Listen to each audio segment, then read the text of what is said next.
Hello and welcome to my entrepreneurial marketing vlog. Here I will be discussing how OnePlus uses entrepreneurial marketing. But first I will be discussing some of the definitions of entrepreneurial marketing, as there isn't just one standard definition of entrepreneurial marketing. The first definition is from Morris in 2005. Entrepreneurial marketing is a proactive identification and exploitation of opportunities for acquiring and retaining profitable customers through innovative approaches to risk management, resource leveraging, and value creation. The second definition is from Miles and Darroch in 2004. Entrepreneurial marketing is composed of a proactive organizational focus on customer satisfaction through innovative and efficient value creation through the value chain. Both of these definitions have a focus on creating a better value for the customer through innovation and proactive business. But the differences between the two lie in the definition that Morris proposes. Morris suggests that there should be emphasis on identifying and acting on opportunities that arise, rather than what Miles and Darroch say, which is to focus on customer satisfaction. In my opinion, neither definition fully covers as a full definition for entrepreneurial marketing. Rather, taking from several different definitions will be more appropriate, as being successful in this field requires moving away from the convention and defying the norm.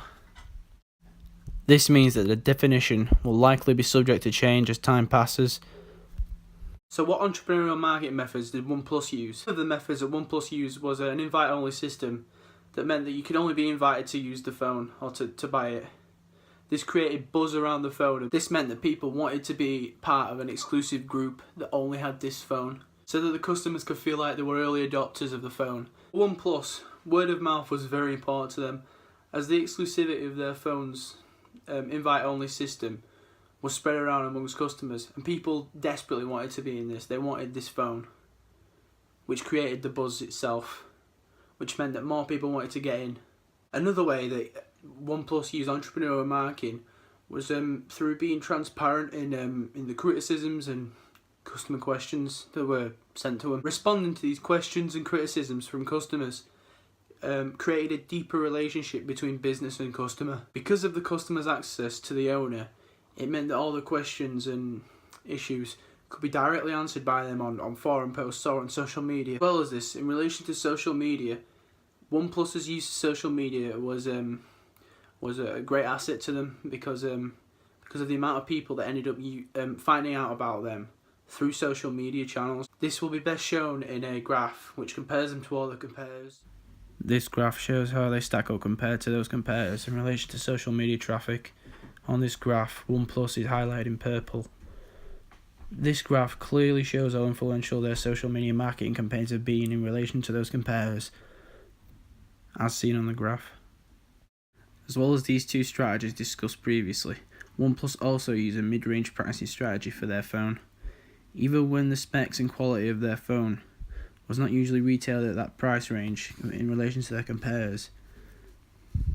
On the whole, OnePlus's entrepreneurialism has worked for them, and they have become very successful because of it, and because of their differentiation to the market norm. This is well illustrated in this graph that shows how much traffic they received on their desktop site, beating out their competition over a 2-year period.